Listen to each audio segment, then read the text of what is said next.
Inter pass అయిన students కి practical learning and industrial exposure తో 100% ప్లేస్మెంట్ ఇస్తుంది ఐ క్రియేట్ డిగ్రీ కాలేజ్.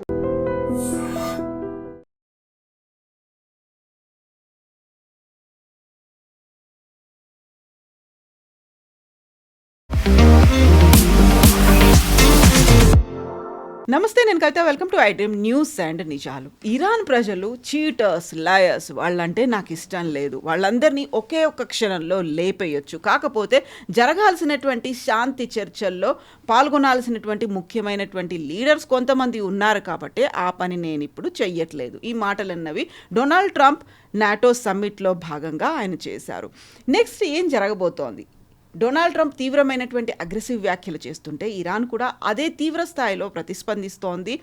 ఎప్పుడు ఫుల్ స్టాప్ అనేది పడబోతోంది? మనతో పాటుగా ఉన్నారు సీనియర్ జర్నలిస్ట్ సురేష్ కొచ్చత్లి గారు. సార్ నమస్తే. సో ఒకవైపు ఇరాన్, మరోవైపు డొనాల్డ్ ట్రంప్ చాలా తీవ్రంగా స్టేట్మెంట్స్ అనేవి ఇస్తున్నాయి, హార్ష్ అండ్ అగ్రెసివ్. ఆ తర్వాత ఇమ్మీడియట్గా ఏదో జరగబోతోంది అనేది కనిపిస్తోంది. ఒకవైపు బాంబ్స్ అనేవి కురిపిస్తున్నారు, మరోవైపు జెట్లు, వార్ఫేరు, ఇవంతా కనిపిస్తోంది. అసలు ఏం జరుగుతోంది?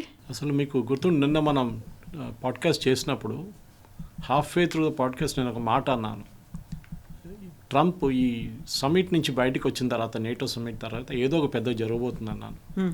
బాంబులు మళ్ళీ పడతాయి అన్నాను. అదే జరిగింది. ఇప్పుడు జేడీ వాన్స్ దీనికి చాలా మంచి క్లియర్ ఎక్స్ప్లెనేషన్ ఇచ్చారు. ట్రంప్ మనకు తెలిసిందే, స్కమ్స్ అది ఇది అని చెప్పి తిట్టేశారు. నేను ఇదే ట్రంప్ని నిన్న ఒక కరెస్పాండెంట్ అక్కడ ప్రెస్ కాన్ఫరెన్స్లో అడిగారు, నేటో ప్రెస్ కాన్ఫరెన్స్లో, మీరే కదా 3 వారాల ముందు వాళ్ళు చాలా మంచోళ్ళు, వాళ్ళు చాలా తెలివితేటలు వాళ్ళు ఎడ్యుకేటెడ్, వాళ్ళు స్మార్ట్ ఫెలోస్ అన్నారు, మరి ఇప్పుడేమైందని అడిగారు. 3 వారాల్లో మారిపోయారా వాళ్ళు కంప్లీట్గానే అడిగారు. దానికి ఆయన జవాబు లేదు. ట్రంప్కి బేసిక్ ప్రాబ్లం ఏంటంటే ఇప్పుడు జేడీ వ్యాన్స్ లాగా ఎక్స్ప్లెయిన్ చేయలేకపోతున్నాడు. జేడీ వ్యాన్స్ ఎక్స్ప్లెయిన్ చేశారు. ఏంటి? ఈ ఒప్పందంలో ఒక అగ్రిమెంట్ ఉండే 14 పాయింట్లో. ఒకటి, Iran will keep the strait of Hormuz open. Iran strait of హార్మూజ్ని ఓపెన్గా పెడతారు. దాని మీనింగ్ ఏంటంటే ఇరాన్ కంట్రోల్ చేస్తారా? లేదు కదా ఎక్కడ. కానీ జేడీ వాన్స్ అన్నారు ఏంటి, ఒక కండిషన్ దాంట్లో ఇంకోటి, మేము ఇరాన్ మీద ఉన్న బ్లాకేడ్ లిఫ్ట్ చేస్తాం. వాళ్ళు షిప్స్ పెట్టారు చూడండి బయట ఒమాన్, గల్ఫ్ ఆఫ్ ఒమాన్ దగ్గర, దాన్ని బ్లాకేడ్ లిఫ్ట్ చేస్తాం మేము. కండిషన్ ఏంటి? ఇరాన్ షిప్ల మీద, మిగతా షిప్ల మీద దాడి చేయకూడదు. ఇది మా నడిమిట్లో ఒక అన్రిటన్ అగ్రిమెంట్ ఉండే. కానీ ఇరాన్ ఏం చేస్తున్నారు? అదే షిప్ల మీద మళ్ళీ దాడి చేస్తున్నారు. రోజుకి ఒక షిప్ మీద, ఒకటి ఖతార్ వాళ్ళ షిప్, ఒకటి సౌదీ వాళ్ళది, ఒకటి బ్రిటిష్ వాళ్ళది. ఇది జరుగుతుంది. సో దీనికి జరుగుతున్నప్పుడు రెగ్యులర్గా ఏం జరుగుతుంది? ఫస్ట్ ఇరాన్ ఒక షిప్ మీద దాడి చేస్తారు. యుఎస్ వచ్చి ఇరాన్లో ఉన్న స్ట్రెయిట్ ఆఫ్ హార్మూజ్ దగ్గర ఉన్న కొన్ని అడ్డాలు అంటారు చూడండి, వాళ్ళు ఎక్కడెక్కడ దాచుకున్నారో లోపల అక్కడ బాంబింగ్ వేస్తారు. అయిపోయింది. ప్రొపోర్షనేట్ రెస్పాన్స్ అంటారు దీన్ని. అంటే మీరు మా వైపు 2 మిసైల్ కొడితే మేము మీ వైపు 2 మిసైల్ కొడతాం, అంతే. ఇరాన్ చాలా హ్యాపీ. వాళ్ళకి తెలుసు వీళ్ళు రాబోతుందని చెప్పి అంతా ఖాళీ చేసి వెళ్ళిపోతారు అక్కడి నుంచి. కానీ ఇప్పుడు జరిగింది ఏంటంటే, ఈ 3వ షిప్ మీద అటాక్ జరిగిన తర్వాత ప్రెసిడెంట్ ట్రంప్కి తెలిసిపోయింది ఈ గేమ్ మారిపోయిందని. ఇప్పుడు డిస్ప్రపోర్షనేట్ రెస్పాన్స్ చెప్తున్నారు. 80 సైట్ల మీద దాడి చేశారు నిన్న. 80 సైట్స్ మీద. ఫస్ట్ దట్ ఈస్ నిన్న రాత్రి కాదు, మొన్న రాత్రి. నిన్నటిది కౌంట్ ఇంకా రాలేదు ఎన్ని అయినాయని చెప్పేసి. కానీ చాలా నిన్న బండర్ అబ్బాస్ మీద నిన్న దాడి చేశారు. బందర్ అబ్బాస్ అంటే వాళ్ళు అన్నిటికంటే పెద్ద పోర్ట్ ఇరాన్ది, అండ్ చాలా crucial port, import and export రెండింటికి. అది కాకుండా మొన్న రాత్రి ఖర్గ్ ఐలాండ్ మీద దాడి చేశారు. అండ్ ప్రెసిడెంట్ ట్రంప్ చాలా క్లియర్గా చెప్పాను వాళ్ళకి, పైప్ లైన్ కొట్టకూడదు, మిగతా ఏమైనా కొట్టేసుకుంటాను. కొట్టేశారు. మోస్ట్లీ ఆర్మీ కాలం ఉండొచ్చు. ఇప్పుడు ఏం చేయబోతున్నారని మీరు అడిగిన ప్రశ్న, ప్రెసిడెంట్ ట్రంప్కి ఇప్పుడు చాలా క్లియర్గా తెలిసిపోయింది ఈ చర్చలంతా ఇట్స్ యూజ్లెస్ టైం అని చెప్పారు కూడా. Waste of time. ఇప్పుడే తెలిసిందా మీకు వేస్ట్ ఆఫ్ టైం అని? ఈ పాకిస్తాన్ ముందు నుంచే వీళ్ళని ఒట్టిగా, లిటరలీ నేను ఎన్నోసారి ట్వీట్ కూడా చేసింది, they made a fool of Trump. Okay, అంత బాగా నడుస్తున్నప్పుడు Azeem Munir is a great friend అన్నాడు. ఇప్పుడు చూడండి అజీమ్ మునీర్ని ఎట్లా తిడతారు. యూ వేస్టెడ్ మై టైం అంటే. వీళ్ళంతే. మనం ముందు కూడా చెప్పాము ఏంటి చర్చలు. ఫస్ట్ ఆఫ్ ఆల్ ఇరాన్ ఏ ఒప్పందానికి రారు. Let us be very clear about it. JCPOA చేయడానికి వాళ్ళు 2 సంవత్సరాలు తీసుకున్నారు. ఏది ఒక్క పాయింట్, ఈ 14 పాయింట్లో ఒక్క పాయింట్ని వాళ్ళు చర్చించడానికి 2 సంవత్సరాలు తీసుకున్నారు అగ్రిమెంట్కి రావడానికి. ఈ 14 పాయింట్ చేయాలంటే ఎన్ని సంవత్సరాలు చేయాలి మళ్ళీ మీరు? సో దీంట్లోనే మెయిన్ పాయింట్స్ ఒకటి ఏంటంటే, ఇజ్రాయెల్ లెబనాన్లో దాడులు చేయకూడదు. దాని మీద ఇరాన్ అప్పుడప్పుడు మళ్ళీ రిమైండ్ చేస్తుంటే వైలేషన్ ఆఫ్ సీజ్ ఫైర్ అని. అది ఎందుకు వచ్చింది? పాకిస్తాన్ అదెందుకు తీసుకొచ్చారు ఆ స్టేట్మెంట్ని? యుఎస్ ఎందుకు అంగీకరించారు? అప్పుడే నెటన్యాహు చెప్పారు, ఎక్కడో ఉన్న జాగ్రఫీ, ఇజ్రాయెల్ అక్కడ ఉంది, లెబనాన్ అక్కడ ఉంది, ఇరాన్ ఇటువైపు ఉంది, మీకు దానికి సంబంధం ఏంటి? కాదు, లెబనాన్లో ఉన్న మా రెసిస్టెన్స్ ఫైటర్స్ మీద అంటే మీ terrorist. They are not resistance fighter, they are terrorist. Hezbollah 40 సంవత్సరాలు మేము వాళ్ళతో పోరాటం చేస్తున్నాం. Just like Hamas in Gaza, just like Houthis in Yemen. వీళ్ళందరూ మొన్న ఈ సెరమనీ జరిగినప్పుడు వీళ్ళందరూ వచ్చారు. హెజ్బుల్లా వాళ్ళు వచ్చారు, హూతీ వాళ్ళు వచ్చారు, and of course Hamas leaders కూడా వచ్చారు. హమాస్ లీడర్స్ ఖత్తర్ నుంచి వచ్చారు, వాళ్ళందరూ అక్కడ కూర్చుంటారు. ఈవెన్ హూతీ లీడర్స్ కూడా అక్కడ ఖత్తర్లో ఉన్నారు చాలామంది. ఇప్పుడు ప్రెసిడెంట్ ట్రంప్కి చాలా క్లియర్గా తెలిసిపోయింది, this is all a sheer waste of time. అని అదే అడిగారు, ఖత్తర్ నెగోషియేట్ చేస్తున్నారు on behalf of wheel. Negotiate చేస్తున్నప్పుడు మీరేంటి ఖత్తర్ మీద దాడి చేస్తారా? ఖత్తర్ వాళ్ళకి ఎల్ఎన్జీ షిప్ మీద దాడి చేశారు. అండ్ ఖత్తర్ కూడా పిచ్చి పట్టేసింది, వాళ్ళు కూడా అన్నారు దిస్ ఇస్ రిడిక్యులస్, మేము మా మీద చేస్తున్నారంటే, మేము కావాలని చెప్పి మా రిస్క్ పెట్టి మేము వచ్చి నెగోషియేట్ చేస్తుంటే మా మీద దాడి చేస్తున్నారండి. కవిత గారు, ఇప్పుడు బహుశా మీకు చెప్పుంటాను మొన్ననే, ఇరాన్లో 3 గ్రూప్స్ ఉన్నాయి ఇప్పుడు. చెప్పాను చూడండి, ఆర్మీ ఒకటి, ఐఆర్జీసీ ఒకటి, పొలిటీషియన్స్ ఒకటి, ముల్లాస్ ఒకటి. ఇప్పుడు ప్రాబ్లం ఏంటంటే ఈ ముల్లాస్ ఇప్పుడు కంట్రోల్ చేస్తున్నారు అన్ని, ఈవెన్ ఐఆర్జీసీని. సెరమనీ దాకా. సెరమనీ తర్వాత ఏం జరుగుతుందో తెలియదు. ఇప్పుడు ఈ ఐఆర్జీసీ వాళ్ళే ఈ స్ట్రేట్ ఆఫ్ హార్ముజ్లో కూర్చొని అక్కడున్న లోకల్ కమాండర్ షిప్ మీద ఫైర్ చేస్తున్నారు. అంటే పొలిటీషియన్ అంటే మన దగ్గర వాళ్ళ ప్రెసిడెంట్ కానీ, వాళ్ళ స్పీకర్ ఆఫ్ పార్లమెంట్ ఆయన కానీ, అరాచీ కానీ, గాలిబాఫ్ అరాచీ, వీళ్ళు ఎవరు కంట్రోల్ చేయలేకపోతున్నారు వీళ్ళని. వీళ్ళు అష్యూరెన్స్ ఇచ్చి వచ్చారు స్విట్జర్లాండ్లో, మేము షిప్పుల మీద దాడి చేయని చెప్పి. ఇక్కడ రాగానే మళ్ళీ దాడి చేస్తున్నారు. మన అందరూ తెలిసింది ఎందుకు దాడి చేస్తున్నారు. మళ్ళీ అది పాత స్టోరీ. ఇరాన్ వైపు నుంచి వెళ్ళాల్సిన షిప్స్ ఇరాన్ వైపు వెళ్ళట్లేదు, ఒమాన్ వైపు నుంచి వెళ్తున్నారు. And US saying yes, Oman వైపు నుంచే వెళ్తుంది షిప్లన్నీ. ఇరాన్కి ఇప్పుడు కూడా తెలిసిపోయింది కవిత గారు, వాళ్ళకి ఇంకా ఆయిల్ అమ్మలేకపోతే కూడా they are not able to sell oil from tomorrow. వాళ్ళకి టోల్ కలెక్షన్లో వాళ్ళకి కావాల్సిన డబ్బులు వచ్చేస్తుంది. ఏం చేయకుండా అక్కడ కూర్చొని ప్రతి షిప్ దగ్గర డబ్బులు తీసుకోవాలి. వాళ్ళేమో 2 మిలియన్ అంటున్నారు ఇప్పుడు పర్ షిప్. ఓకే, అప్పుడు మీరు 2 మిలియన్ బ్యారెల్స్ తీసుకెళ్తే it is $1 per barrel, which is not a big thing. $60 తీసుకెళ్తే $61 అవుతుంది అంతే. కానీ షిప్పింగ్ కంపెనీస్కి తెలుసు, ఈ Saudi Arabia, Khattar, Bahrain, Kuwait కూడా తెలుసు ఈ ప్రాబ్లం ఏంటనేది. సో వాళ్ళు చాలా క్లియర్గా ట్రంప్ దగ్గర చెప్పారు, సారీ ఇది అనుమతించకూడదు, this should not be agreed. ఇరాన్కి ఏమో అది కావాలి. ఇప్పుడు చూడండి ఏం జరిగింది. ప్రెసిడెంట్ ట్రంప్ అనౌన్స్ చేశారు 17 తారీఖు నుంచి, స్కాట్ బెసెంట్ ఉన్నాయి అక్కడ, ఆయన అనౌన్స్ చేశారు, US treasury secretary, that 17th July, ఇంకా 7 రోజులు నుంచి ఇరాన్ ఇంటర్నేషనల్ లెవెల్లో ఆయిల్ అమ్మలేరు. అగైన్ బ్యాన్, పాత బ్యాన్ మళ్ళీ వచ్చేసింది. అప్పుడు ప్రాబ్లం ఏంటి, ఇప్పుడు ఇరాన్కి ఇప్పుడు అమ్మలేకపోతే వాళ్ళు న్యాచురల్లీ వాళ్ళు మళ్ళీ అటాక్స్ మొదలు పెడతారు. మళ్ళీ ఖత్తర్ మీద, కువైత్ మీద, బహ్రెయిన్ మీద మళ్ళీ దాడి చేస్తారు. ఇప్పుడు ఈ గల్ఫ్ నేషన్స్ అందరు కలిసి, అండ్ ఐఎమ్ నాట్ సర్ప్రైజ్ చూడండి కవిత గారు, ఇప్పుడు మనం ఇది రికార్డ్ చేసిన తర్వాత next week, possibly next Monday, Tuesday, ఈ గల్ఫ్ దేశాలు అన్నీ కలిసి ఒక డిసిషన్ తీసుకుంటారు. చాలా బోత్ ఓగే అంటారు హిందీలో, ఇది మేము సహించలేము, ఇంకా మేము అందరు కలిసి ఇరాన్ని అటాక్ చేస్తామని చెప్పి. నేను ఎప్పటి నుంచో అడుగుతున్నాను ఈ ప్రశ్న.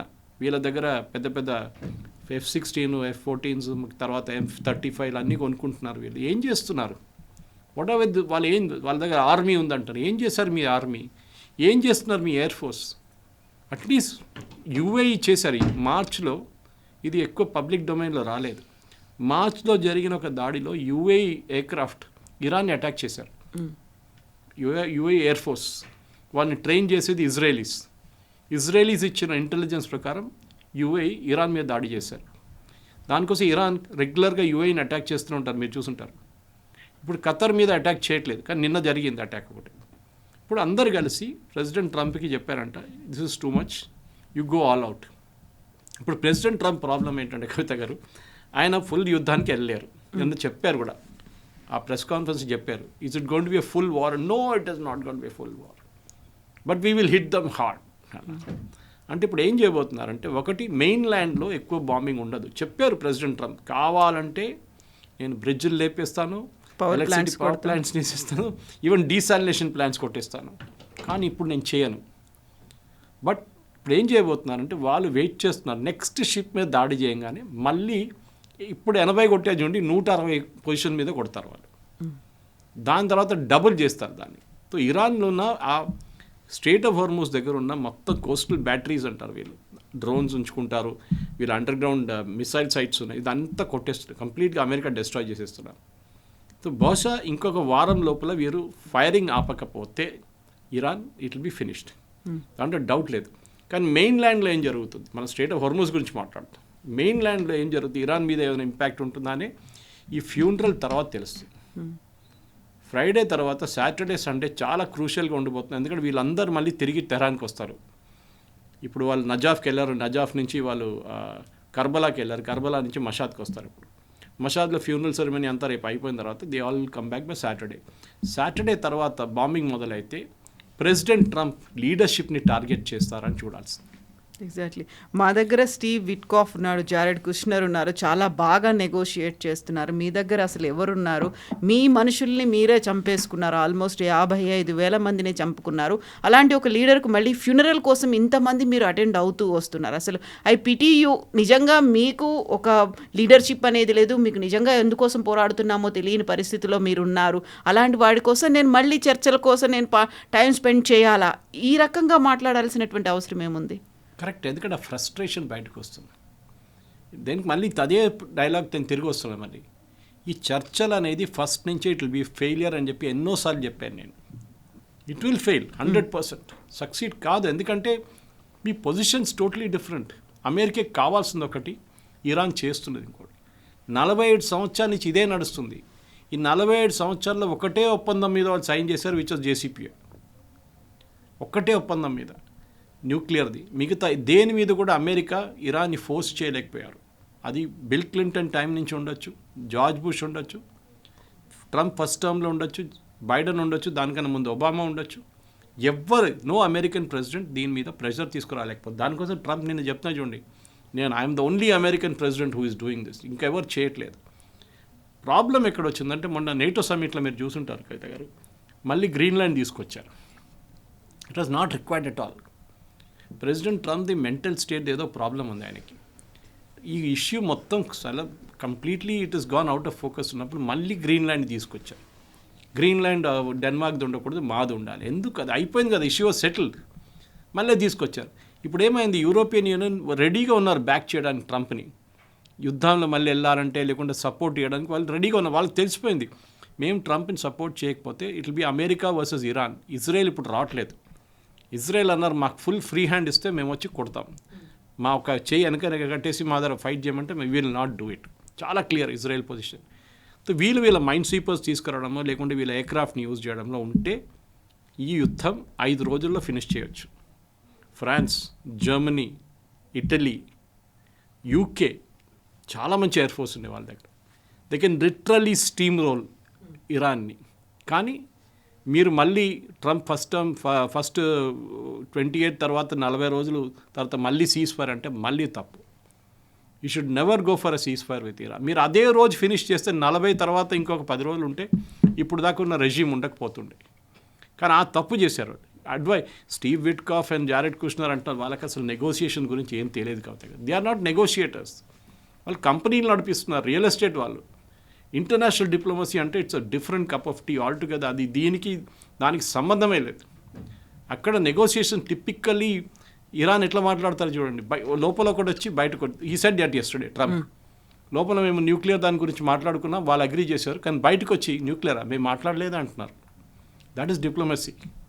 ఎందుకంటే మీరు ప్రూవ్ చేయలేరు మేము లోపల మాట్లాడామని చెప్పేసి, because it's not open to the press. Secret discussion ఉంది, అది కూడా డైరెక్ట్ కాదు. పాకిస్తానీ వాళ్ళు, ఖతర్ వాళ్ళు నడిమిట్లో అక్కడిక్కడ పరిగెత్తున్నారు వాళ్ళు. ఇప్పుడు ప్రెసిడెంట్ ట్రంప్కి తెలిసిపోయింది, this the game of bluff. Iran మమ్మల్ని లిటరలీ, హిందీలో కొన్ని వర్డ్స్ ఉన్నాయి ఇక్కడ యూజ్ చేయలేము, కానీ అదే చేస్తున్నారు మమ్మల్ని. They are making a fool out of us. చాలా అయిపోయింది, ఇంకా నేను తట్టుకోలేను. Now let us start, let us go back and bomb the hell out of them అని చెప్తున్నారు. అది జరుగుతుంది. నిన్న కొన్ని గంటల క్రితం మొత్తం ఇస్లామిక్ కంట్రీస్లో కూడా విపరీతమైనటువంటి సైరన్లు మోగాయి, అక్కడ ఏదో జరగబోతోంది అనేది. గతంలో దుబాయ్ ఎయిర్పోర్ట్తో పాటుగా చుట్టూ పరిసర ప్రాంతాల్లో ఎలా అయితే బాంబ్స్ అనేవి కనిపించాయో అలాంటి పరిస్థితులు కనిపిస్తాయి అన్నట్టుగా ఫ్లైట్లను కూడా క్యాన్సిల్ చేసుకున్నారు, లేకుంటే మీరు ప్రయాణాలను కూడా ఒక క్యాన్సిల్ చేసుకోండి, వాయిదా వేసుకోండి, ఇలాంటి మెసేజ్లు ఇవన్నీ వచ్చిన తర్వాత ఇప్పటికి కూడా ఒక స్టెబిలిటీ అనేది లేదు. ఎక్కడ ఏం జరుగుతుందో అనేటువంటి ఒక క్రైసిస్ సిచ్యువేషన్ అనేది అయితే ఉంది. సో ఈ 2 days మోస్ట్లీ ఫ్యూ అవర్స్లో ఈ ఫ్యూనరల్ అనేది కంప్లీట్ అయిపోయిన తర్వాత మళ్ళీ అలాంటి పరిస్థితి వస్తుంది అనుకున్నప్పుడు వాట్ ఇజ్రాయెల్ విల్ డూ అనేది వస్తుంది అక్కడ. ఇజ్రాయెల్ ఇప్పుడు ఒక గ్రీన్ సిగ్నల్ కోసం వెయిట్ చేస్తున్నారు అమెరికా వైపు నుంచి.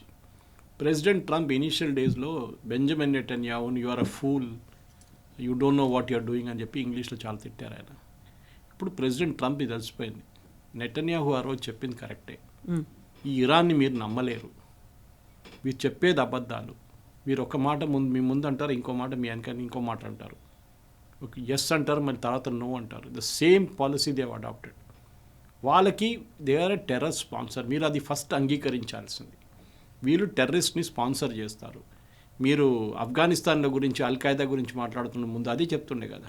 ఇప్పుడు అఫ్కోర్స్ ఇంకో రెజీమ్ ఉంది, తాలిబాన్ ఉంది అక్కడ. అల్ఖైదా ఉన్నప్పుడు టెర్రర్ స్పాన్సర్ అన్నారు, సిరియాని టెర్రర్ స్పాన్సర్ అన్నారు వెన్ అసద్ ఫ్యామిలీ అక్కడ ఉన్నప్పుడు, హఫీజ్ అల్ అసద్ ఉన్నప్పుడు. ఇప్పుడు ఏం జరిగింది, బషర్ అల్ అసద్ వచ్చాడు దాని తర్వాత, అప్పుడు కూడా టెర్రర్ స్పాన్సర్స్ అన్నారు. సద్దాం హుసేన్ అదే అన్నారు, లిబియాలో గద్దాఫీని అదే అన్నారు. వీళ్ళని ఎందుకు చెప్పట్లేదు? They are terror sponsors, simple అంతే. ఇది ఈయన చెప్పలేకపోతున్నారు, ఎందుకంటే ఒకటి ట్రంప్కి భయం, ఒకటి మిడ్ టర్మ్ పోల్స్ ఒకటి. కానీ దానికి చాలా క్లియర్గా తెలుసు, ఈ స్ట్రేట్ ఆఫ్ హార్మోస్ని ఓపెన్ పెడితేనే మిడ్ టర్మ్ పోల్స్లో ఆయన సక్సీడ్ అవుతారు. 65 దాకా వచ్చిన ఫ్యూల్ నిన్న 72కి వెళ్ళిపోయింది మళ్ళీ. కానీ అంత పెద్ద ఇష్యూ కాదు. అమెరికాలో ఇంకా బంక్లో ప్రైసెస్ తగ్గలేదు, ఇంకా మనలాగానే మన ప్రైసెస్ ఆర్ స్టిల్ హై అక్కడ. కానీ మన ఇక్కడ ప్రెసిడెంట్ ట్రంప్ ప్రాబ్లం ఏంటంటే కవిత గారు, దట్ ఆయన ఒక నిర్ణయం తీసుకోలేకపోతున్నారు. అది మొన్న రాత్రి ఈ షిప్పుల మీద జరిగిన దాడి తర్వాత ఆయన తెలిసిపోయింది. Now the game is over. ఇప్పుడు we'll go all out, disproportionate response. అంటే మీరు షిప్ మీద 2 మిసైల్ కొట్టారు, మేము మీ మీద 80 మిసైల్స్ కొట్టాం.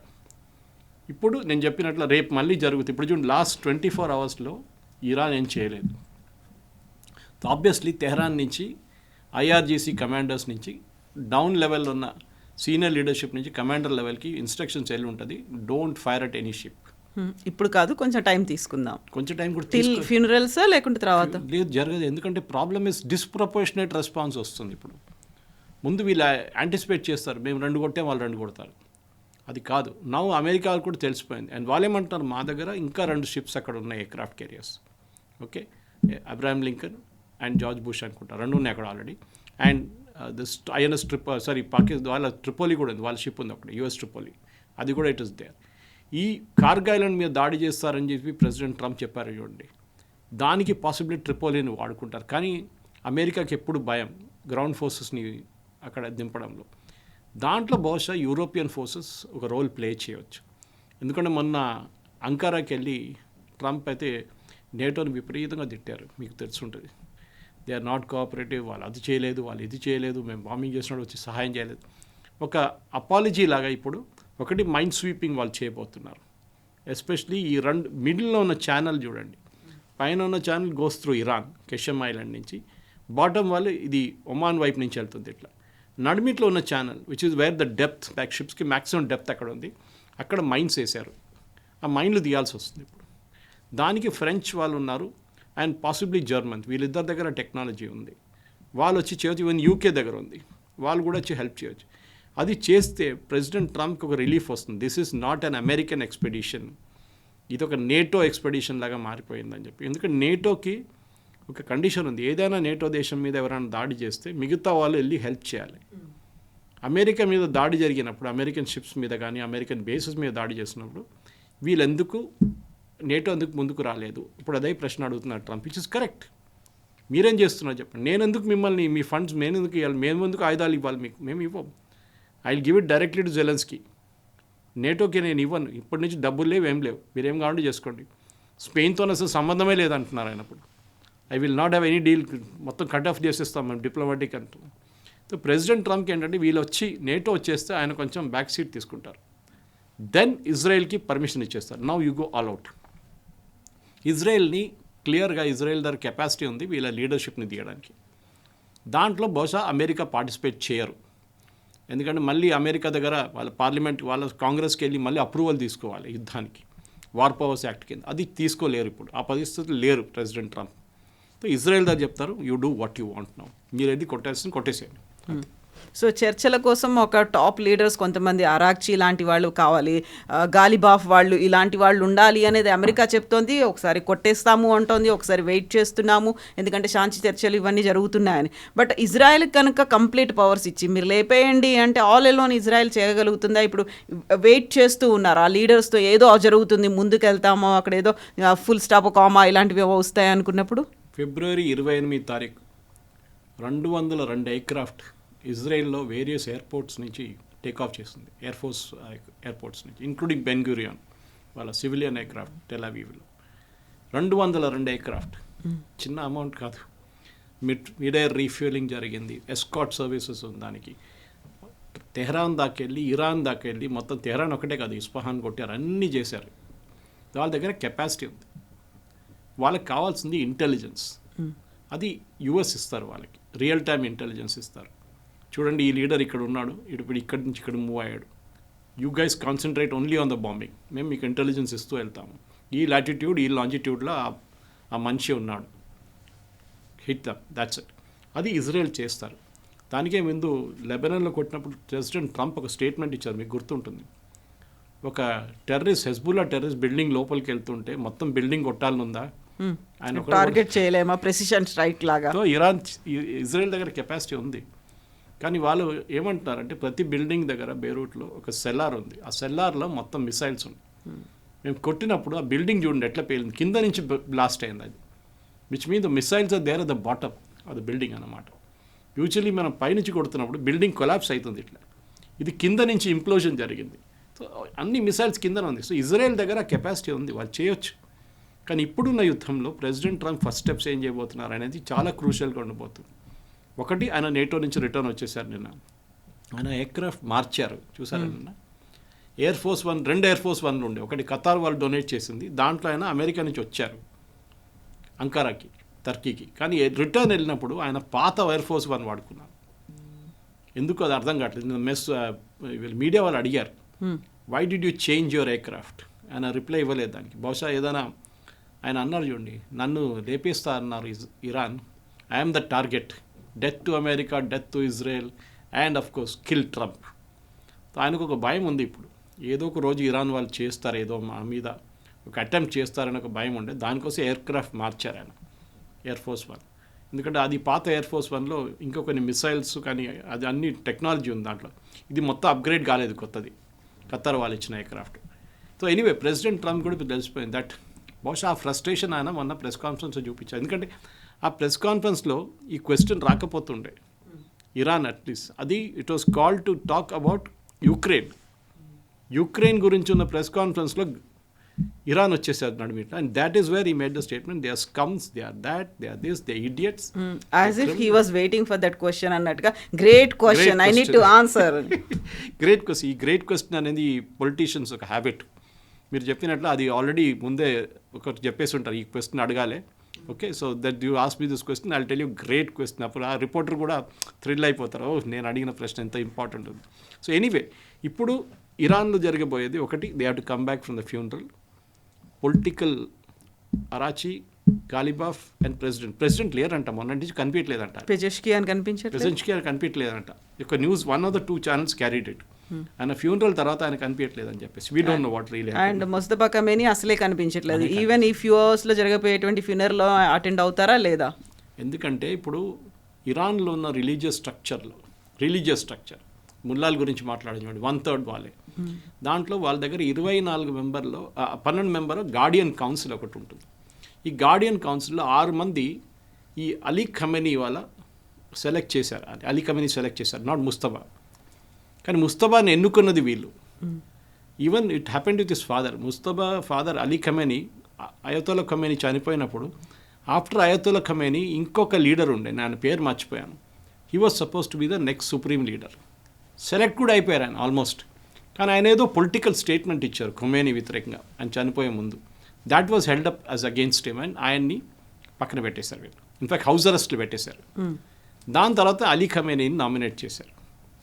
అప్పుడు కూడా ఆయన హీ వాజ్ నాట్ ద అయతోలా కాలేదు, గ్రాండ్ అయతోలా కావాలి, హీ వాజ్ నాట్. ఆయన అంత రిలీజియస్ లెవెల్ దాకా రాలేదు. చట్టం మార్చేశారు. మేము బహుశా చెప్పి ఉంటాను ఆ రోజు ఒకరోజు మీకు. సో చట్టం మార్చి ఇప్పుడు కూడా అదే జరగాలి. Is not the supreme leader technically. So ఇప్పుడు ఆయన లేరు అనుకోండి, రేపు న్యూస్ వచ్చింది బయటికి, అండ్ ఇజ్రాయెల్కి తెలుసు, ఇజ్రాయెల్కి తెలియనిది ఏం లేదు. They will know whether this fellows alive. క్లియర్గా చెప్పారు, ఎక్కడ కనిపిస్తే మేము అక్కడ కొడతామని, దాంట్లో డౌట్ లేదు. అండ్ నేను అదే చెప్పాను, not just Mustafa Khamenei, Araghchi, Pezeshkian and of course Ghalibaf, వీళ్ళని కూడా కొడతారు. వీళ్ళని కొడితే ఇరాన్ దగ్గర నెగోషియేటింగ్కి ఇంకో టీం లేరు. అండ్ ఎస్పెషల్లీ అరాచీ లాంటి ఎక్స్పీరియన్స్ ఉన్న వాళ్ళు. అరాచీ జేసీపీ అగ్రిమెంట్కి ఒబామాతోని 2015లో ఆయన నెగోషియేట్ చేశారు 11 సంవత్సరాల ముందు. ఈ was still in the power structure. అప్పుడు అంత ఎక్స్పీరియన్స్ ఉన్న వాళ్ళు వాళ్ళ దగ్గర లేరు. సో అదొక పెద్ద ప్రాబ్లం కాబోతుంది. బహుశా ఈ ఇంకా టాక్స్ లేదు, చెప్పేశారు ఆయన, ఎంఓయూ లేదు, అయిపోయిందని. పాకిస్తాన్ రోల్ లేదు, ఖతర్ వాళ్ళ రోల్ లేదు, ఏం లేదు. Now it's all out bombing అంతే. చూద్దాం. కానీ నాకు డౌట్ వస్తుంది ఏంటంటే, ప్రెసిడెంట్ ట్రంప్ ఈ స్టెప్ దాకా తీసుకుంటారా, లేకుంటే ఇంకా ముందుకెళ్తారా? ముందుకెళ్తే ఆయనకు రెస్ట్రిక్షన్స్ ఉన్నాయి. కానీ అమెరికాలో ప్రెసిడెంట్కి ఒక ఎమర్జెన్సీ పవర్స్ యాక్ట్ అని ఒక యాక్ట్ ఉంది. ఓకే, దాంట్లో ఆయన ఎక్స్ట్రాడినరీ సిచ్యువేషన్స్లో బాంబ్ చేయొచ్చు. అంటే ఆయన ఏమంటారు, అమెరికా మీద వీళ్ళు న్యూక్లియర్ బాంబ్ యూజ్ చేయబోతున్నారు ఇరాన్ అని చెప్పి ఏదో పుకారు లేపుతారు. న్యూక్లియర్ బాంబ్ లేదు, ఏం లేదు. తులసి గబార్డ్ చెప్పింది, ఆమె Pam Bondi also said that they have no nuclear bomb. Specially Tulsi Gabbard వాళ్ళ, she was the intelligence chief. కానీ ఇప్పుడు ఒక పుకార్ అట్లా లేపుతారు, వీళ్ళ దగ్గర న్యూక్లియర్ బాంబ్ ఉంది, సో మేము వాళ్ళని అటాక్ చేయాల్సి వచ్చిందని. That will be his first excuse. దాని తర్వాత స్ట్రెయిట్ ఆఫ్ హార్మోస్ని స్టెబిలైజ్ చేయడం ప్రెసిడెంట్ ట్రంప్కి నంబర్ 1 ప్రయారిటీ అది. ఇప్పుడు న్యూక్లియర్ బాంబ్ ఆయన మళ్ళీ పదే న్యూక్లియర్ బాంబ్ చెప్తున్నట్టు, కానీ that is not his priority. ఆయనకి స్ట్రెయిట్ ఆఫ్ హార్మోస్ ఓపెన్ పెట్టాలి, ఫ్యూయల్ ప్రైసెస్ కంట్రోల్లో పెట్టాలి యూఎస్లో, స్టాక్ మార్కెట్ బూమ్ కావాలి. ఈ 3 కండిషన్స్ ఆయనకు ఉందన్నమాట. అది బహుశా ఆయన చేయబోతున్నారు ఇప్పుడు. And that is what next 3 days 4 daysలో చాలా క్రూషియల్గా ఉండిపోతుంది. మళ్ళీ ఈ వీకెండ్ అనేది ఏదో ఒకటి జరగబోతోంది, దానికి సంబంధించినటువంటి సిగ్నల్స్, హింట్స్, స్టేట్మెంట్లు ఇవన్నీ చెప్తున్నాయి. అక్కడున్నటువంటి ప్రజలు, ఇరాన్లో ఉన్నటువంటి ప్రజలు అంతే అగ్రెసివ్గా నిరసనలో ప్రొటెస్టులు చేస్తున్నారు, కానీ అక్కడ ఉన్నటువంటి టాప్ లీడర్స్ మాత్రం మాట్లాడట్లేదు దీని గురించి. ఇరాన్ ప్రజలు అనేది, కవిత గారు మొన్న ఫ్యూనరల్కి నేను బహుశా చెప్పాను కూడా, 0.5 million వచ్చి ఉంటారు ఫ్యూనరల్కి. ఇది తెహ్రాన్లో జరిగిన funerals 0.5 million. Iran population 90 million. 0.5 million of 90 million is nothing, not even 0.5%. Ayatollah Khomeini ఫ్యూనరల్కి 5 million వచ్చారు, 5 million పీపుల్కే. ఈ అలీ ఖొమైనీ అని చెప్పిన మనిషి ఒక రాక్షసుడు. మనం అనుకుంటాం చాలా సాఫ్ట్ మనిషి కాదు. బహాయ్ కమ్యూనిటీ అని ఒక కమ్యూనిటీ అని చెప్పాను బహుశా నేను మీకు. బహాయ్ కమ్యూనిటీ మన ఇండియాలో ఉన్నారు, చాలామంది పారిపోయి భారతదేశానికి వచ్చారు. వాళ్ళ దాంట్లో ఆల్మోస్ట్ 2000 మంది తెహ్రాన్ జైలు నుంచి గుంజుకొని ఫైరింగ్ స్క్వాడ్ మీద ముందు పెట్టిన మనిషి అలీ ఖొమైనీ. అందుకే కదా ట్రంప్ అన్నాడు 55,000 మందిని చంపారు, మీ ప్రజలు చంపారు. జనవరిలో, డిసెంబర్ జనవరిలో help is on the way అని చెప్పినప్పుడు జరిగింది అది. ఆ డెడ్ బాడీ బ్యాగ్స్ కూడా ఇప్పుడు వీడియోస్ తిరుగుతుంది, saying this is what Ali Khomeini did. మీరు ఆయన్ని స్పేర్ చేయకూడదు. అలీ ఖొమైనీ ఒక్కరే కాదు, ఐఆర్జీసీ ఇప్పుడు చూడండి, టార్గెటింగ్ విల్ బి ఐఆర్జీసీ. పొలిటీషియన్స్ని ముట్టరు మోస్ట్ ప్రాబ్లీ, అది ఇజ్రాయెల్ చూసుకుంటారు. ఇటువైపు ముల్లాల్ని ముట్టరు. They will hit the IRGC. IRGC chief చాలా నెలల తర్వాత మన ఫ్యూనరల్లో కనిపించింది. అంతే సంగతి ఆయనది. ఆయన్ని మార్కౌట్ చేసేస్తుంటారు, ఈయన తీసేసేయాలి. ఆయన ఎక్కడ తిరిగినా కానీ ఇప్పుడు వాళ్ళ దగ్గర ఉంటుంది ఇన్ఫర్మేషన్ ఎక్కడికి వెళ్ళారని. ఎవరెవరు ఆ ఫ్యూనరల్కి వచ్చారో లీడర్స్, వీళ్ళందరినీ టార్గెట్ చేస్తారు ఇప్పుడు. I'm talking military leaders. అది డెఫినెట్గా జరుగుతుంది. ఇది దీనికన్నా ముందు జరిగిన యుద్ధానికి ఇప్పుడు జరిగిన యుద్ధానికి డిఫరెన్స్ ఇది, దట్ ఇప్పుడు టార్గెటెడ్ అటాక్స్ జరగబోతుంది. 80 అటాక్స్ జరిగినప్పుడు మనం చూసాం, అప్పటి నుంచి వాళ్ళ దాకా షిప్స్ మీద ఒక్క దాడి కూడా జరగలేదు. ఐదర్ ఆర్డర్స్ వెళ్ళుంటుంది ఆర్ వాళ్ళు భయపడుతున్నారు. నెక్స్ట్ ఏదో షిప్ మీద కొడితే అంతే సంగతి, మాది మొత్తం ఉన్నదంతా లేపేస్తారు అమెరికా వాళ్ళు వచ్చని. అదే అమెరికాని మెచ్చుకోవాలి, వాళ్ళ దగ్గర ఎయిర్ పవర్ సుపీరియారిటీ సూపర్ ఉంది వాళ్ళ, దాంట్లో డౌటే లేదు. 80 సైట్లు కాదు, 160 కాదు, 240 కూడా కొట్టచ్చు వాళ్ళు. కానీ గల్ఫ్ దేశాలు, మీరు చెప్పిన ప్రాబ్లం అక్కడ ఉంది. ఖతర్ కానీ, యుఏఈ కానీ, బహ్రెయిన్, కువైత్, ఈ దేశాలు ఓకే, వాళ్ళ రియాక్షన్, ఈవెన్ సౌదీ అరేబియా, వాళ్ళ రియాక్షన్ ఏముండబోతుంది. వాళ్ళ మీద మళ్ళీ దాడి చేస్తే వాళ్ళేం చేస్తారు? ఎందుకంటే మీరు 10 మిసైల్ బహ్రెయిన్ మీద కొట్టారు. యుఎస్ 5th ఫ్లీట్ అక్కడ ఉంది, నేవీ, మిగతా అంతా ఎయిర్ ఫోర్స్ బేసెస్, మిగతా దేశాలన్నీ యుఏఈ అంతా. బహ్రెయిన్ దగ్గర నేవీ ఉంది. ఈ 5th ఫ్లీట్ మీద కొట్టినప్పుడు 10 డ్రోన్లు కొట్టిన 10 డ్రోన్లో 8 టార్గెట్కి వెళ్తుంది. అదే అమెరికా వాళ్ళు that destroy that in the air. మిగతా 2 సివిలియన్ పాపులేషన్ మీద వెళ్ళి పడుతుంది బహ్రెయిన్లో, అక్కడ డ్యామేజ్ జరుగుతుంది, అక్కడే ప్రాబ్లం వస్తుంది. సో అదే అంటున్నారు, మా ప్రజల మీద మీరు కొడుతున్నారు, బాంబు వేస్తున్నారు. ఖత్తర్ కూడా అదే అంటున్నారు, వై ఆర్ యూ బాంబింగ్ మీ, మేము ఏం తప్పు చేసామని చెప్పి. సో నౌ చాలా అయిపోయింది, ఇప్పుడు టూ మచ్ ఇది అని చెప్పి వీళ్ళు కూడా ఇప్పుడు అమెరికాతో దిగుతారు. Maybe not direct war, but indirectly definitely అమెరికాని సపోర్ట్ చేయబోతున్నారు ఈ గల్ఫ్ దేశాలు. చాలా క్లియర్గా నిన్న కూడా చెప్పారంట, బహుత్ ఓకే, చాలా అయిపోయింది, ఇక finish it off once and for all.